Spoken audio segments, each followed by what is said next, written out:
নমস্কার, সুজাতার সহজ রান্না আপনাদের সবাইকে স্বাগত। চিকেন কোরমা বানানোর জন্য আমরা একটা বাটির মধ্যে কিছুটা আলমন্ডস দেব, তারপরে এর মধ্যে কয়েক টুকরো কাজু দেব, তারপরে এর মধ্যে আমরা পোস্ত দিয়ে দেব।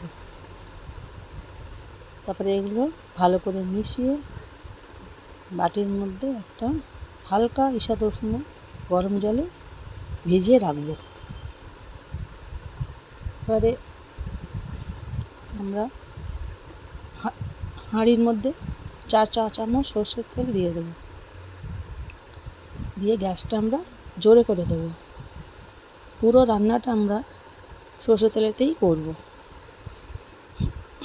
আপনি যদি ঘিয়ে করেন আরও ভালো হয়। এবারে তেলটা গরম হওয়ার জন্য গ্যাসটা আমরা একটু জোরে করে দেব। দেখলাম তেলটা গরম হচ্ছে কিনা, একটু নেড়ে ছেড়ে।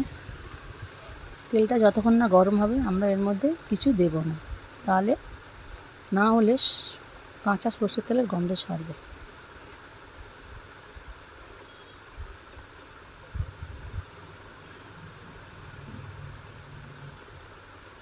তেলটা এবারে আস্তে আস্তে গরম হচ্ছে। সর্ষের তেল একটু গরম হতে সময় লাগে। এবার তেলটা গরম হয়ে গেছে, এর মধ্যে আমরা কেটে রাখা পেঁয়াজগুলো দিয়ে দেব। পেঁয়াজগুলো পুরোটা ঢেলে দিয়ে আমরা চামচের সাহায্যে এটাকে ভালো করে নেড়ে চেড়ে দেবো, যতক্ষণ না পেঁয়াজটা লাল হয় আমরা ভাজতে থাকবো। এবারে পেঁয়াজটা লাল হয়ে গেছে, আমরা একটা বাসনের মধ্যে সব পেঁয়াজগুলো তুলে নেব। এই পেঁয়াজটা তুলে নেওয়ার পর ওই সেম তেলের মধ্যে আমরা গোটা গরম মশলা দিয়ে দেব। তারপরে গরম মশলাগুলো একটু গরম হওয়ার পর ওর মধ্যে গন্ধ ছাড়লে একে একে সব ধুয়ে রাখা মাংসগুলো আমরা হাঁড়ির মধ্যে তুলে দেব। এরপর সব মাংস ভালো করে এর মধ্যে এক এক করে তুলে দেওয়ার পর মাংসগুলো আমরা ভালো করে একটু নেড়ে দেব। যতক্ষণ না মাংসগুলোর কালার চেঞ্জ হচ্ছে আমরা নাড়তে থাকবো।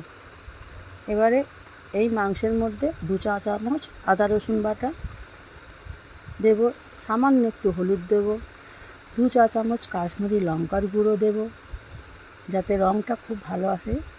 এই লঙ্কার গুঁড়োর মধ্যে আমাদের ঝাল লঙ্কাও মেশানো রয়েছে, আর আলাদা করে আপনাকে লঙ্কা দিতে লাগবে না, এতেই ঝাল হয়ে যাবে। এরপর আমরা এর মধ্যে ধনে গুঁড়ো দেব 2 চা চামচ,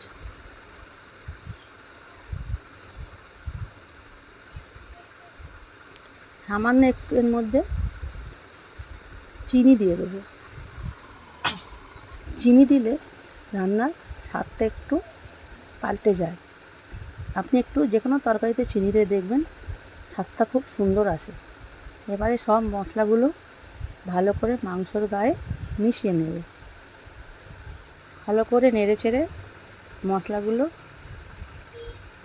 যাতে সব মাংসের গায়ে লাগে সেটা দেখব। তারপরে এর মধ্যে স্বাদ মতো নুন দিয়ে দেব। নুন দিয়ে আবারও ভালো করে মাংসটাকে নেড়ে ছেড়ে দেব।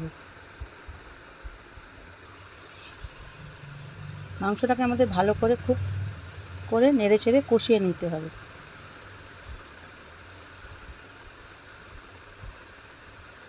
দেখবেন মাংসটা যেন খুব ভালো করে কষানো হয়।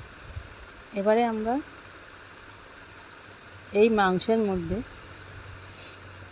আগে থেকে বেটে রাখা কাজু, পোস্ত ও আলমন্ডসের পেস্টটা দিয়ে দেব। ভালো করে আমরা মিক্সারের বাটিটা ছেনে ছেনে কাজু পেস্টটা দিয়ে দেব।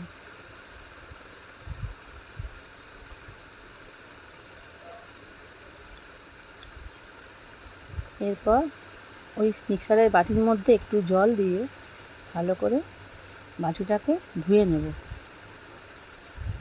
যাতে ওর মধ্যে লেগে থাকা পেস্টটা নষ্ট না হয়। এই পেস্ট আমরা আবারও ওই মাংসের মধ্যে দিয়ে দেব।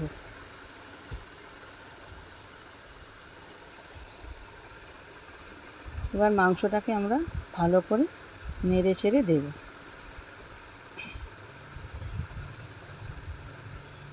যাতে পেস্টটা সব ওর মধ্যে মিশে যায়। এবার আমরা আগে থেকে ভেজে রাখা পেঁয়াজটা মিক্সারের বাটির মধ্যে দিয়ে আমরা ওটার একটা পেস্ট বানিয়ে নেব। পেস্টটা খুব মিহি করলে নাও হবে, একটু যদি দানা দানা থাকে তাতেও কিছু যায় আসে না, এতে বরঞ্চ আরও টেস্টটা ভালোই হয়। এবারে ওই পেঁয়াজ বাটার পেস্টটা আমরা মাংসের মধ্যে দিয়ে দেব।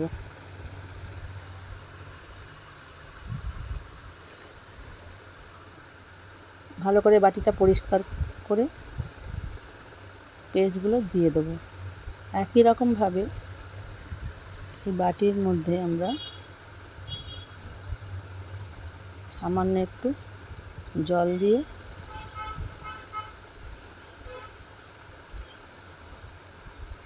বাটিটাকে ধুয়ে দেব। মাংসটা তারপরে ভালো করে আমরা পেঁয়াজ বাটার সাথে মিশিয়ে নেব। তারপরে মিক্সারের বাটিটাকে ভালো করে ধুয়ে আমরা ওই পেঁয়াজ বাটার জলটাও এর মধ্যে দিয়ে দেব, যাতে মশলাটা নষ্ট না হয়ে যায়।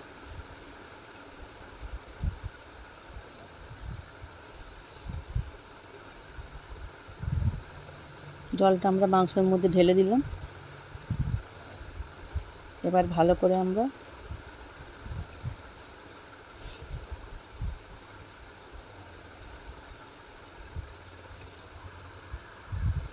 মাংসটাকে ভালো করে আমরা নাড়িয়ে দেব। মাংসটাকে খুব ভালো করে কষাতে হবে, যতক্ষণ না এর মধ্যে তেল ছেড়ে আসছে আমরা মাংসটাকে কষতে থাকব। এবারে আমরা এটাকে ঢাকা দিয়ে দেব, মাংসটা ধিমে আঁচ করে দেব। এবার ঢাকা খুলে দেখব যে মাংসটার মধ্যে তেল বেরোচ্ছে কি না। দেখলাম মাংসটার মধ্যে তেল সাইড থেকে ছেড়ে দিয়েছে। এবার মাংসটার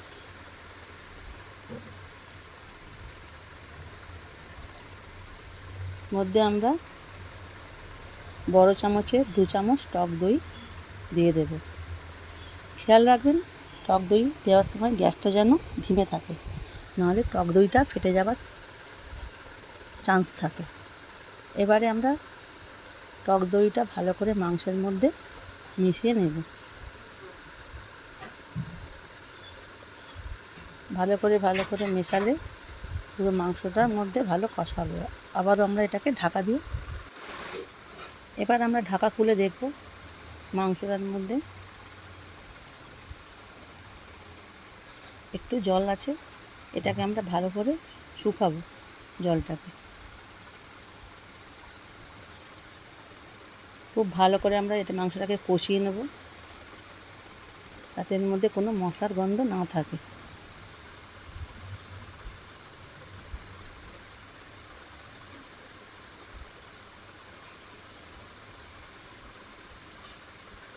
মাংসটাকে খুব ভালো করে কষানোর পর এবার আমরা এর মধ্যে সামান্য ঈষৎ উষ্ণ গরম জল ঢেলে দেব।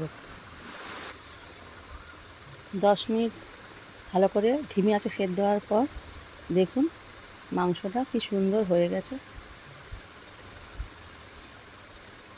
এবার এর মধ্যে